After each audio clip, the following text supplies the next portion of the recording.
Recette du jour, muffins au canneberge et orange. Les ingrédients, on a besoin de 2 tasses et 1/4 de farine, 3/4 de tasse de sucre, 1 cuillère à soupe de poudre à pâte, une demi-cuillère à thé de bicarbonate de soude, une pincée de sel, 2 œufs, une tasse de yogourt à la vanille, 1/4 de tasse de jus d'orange, 1/4 de tasse d'huile de canola ou de beurre, une cuillère à soupe de zeste de citron et, pour terminer, une tasse et une demi de canneberge congelée, décongelée. Alors, j'adore faire des muffins parce que ça aussi, c'est une autre variété qu'on peut avoir au niveau du déjeuner. Le muffin, le mélange d'orange et de canneberge, oh my god, ça donne un petit côté sucré, surette en bouche. C'est vraiment super bon.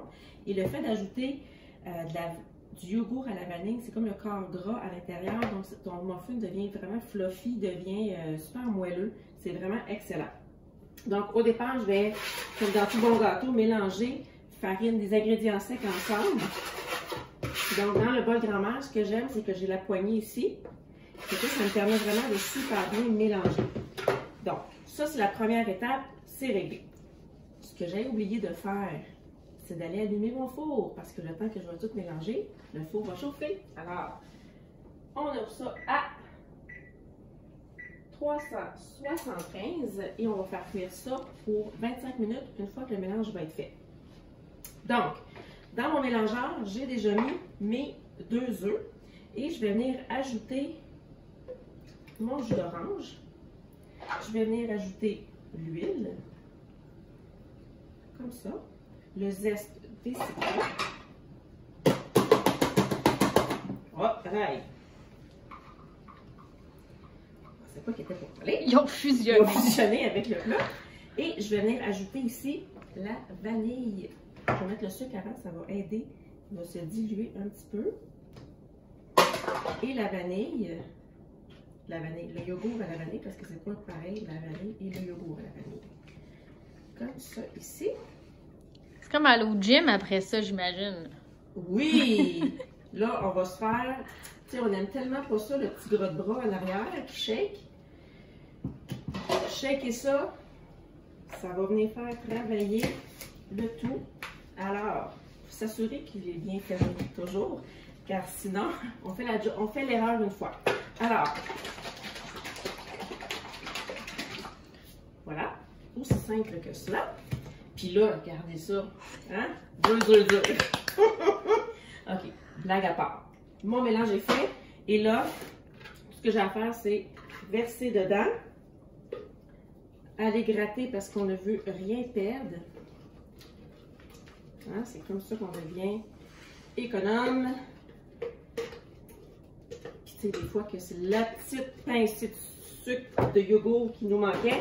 Et je viens ajouter les canneberges ici à l'intérieur. Il ne me reste plus qu'à brasser. Je pourrais utiliser soit la spatule ou encore le fouet, tout dépendamment de comment je vais commencer. Mais ce que j'aime avec le fouet au départ, c'est que je vais venir donner un peu d'air à l'intérieur de mon mélange. Là, j'espère qu'on voit bien. Oui. Donc, je brasse comme il faut et aussi simple que ça, c'est fait. Hein?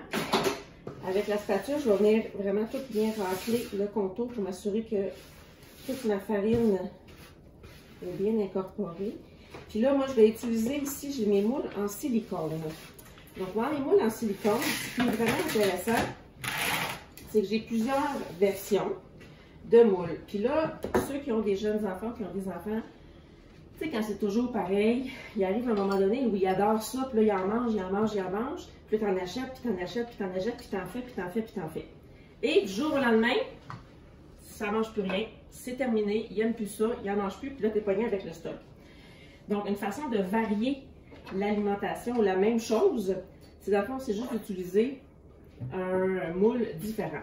Donc, j'ai des moules qui sont en muffin, donc ça, c'est le classique. Mais pourquoi pas faire des muffins en forme de gaufre? Alors, qu'est-ce qui est bon dans le muffin? C'est le top. Pourquoi? Parce qu'il est comme un peu croustillant. Ça nous fait des muffins top. On aime ça. Alors là, vous pourriez varier avec des muffins autant à l'avoine. Il y en a des tonnes et des tonnes et des tonnes. Et là, ici, tout simplement, je viens filer, je viens remplir, je viens faire des dégâts aussi. On en fait vraiment partout. Why not? Tu es normal. Voilà! Non, mais c'est sûr que ça déborde un petit peu. Puis après ça, la beauté, quand c'est pour toi et ta famille, c'est que tu liches le bord. Parce que tu mélanges à muffin. Ça goûte bon. C'est vraiment bon. Non, mais tiens, on va se dire, là. Même, qui aime pas ça? Fait que là, je répète un peu la même opération, mais avec les gaufres. Je sais pas si c'est ici. C'est sur quoi tu l'as mis ton moule à muffin exactement? Ah, ben je vous l'ai pas dit parce que effectivement, merci mon ami, c'est que un moule en silicone, le seul petit problème, c'est que bien que ça se lave très facilement, bien que ça se démoule de façon extraordinaire, ça colle pas. Fait que là, j'ai pas besoin d'acheter 42 000 petits papiers là, que je mets dedans ou que je mette, je sais pas combien, une canne de PAM au complet pour essayer que ça colle pas. Ça va faire la job. Sauf que il n'y a pas la rigidité. Alors ici, j'ai un couvercle qui est un de mes plats qui va au four, donc un ultra pot qu'on appelle. Et ce couvercle-là me permet, dans le fond, de faire comme une plaque à biscuits. Donc là, je l'utilise pour faire cuire mes muffins, mais je vais faire des biscuits également. Alors, je continue de remplir le tout. Je mets ça au four pour 25 minutes et on va voir le résultat. Vous allez adorer, c'est excellent.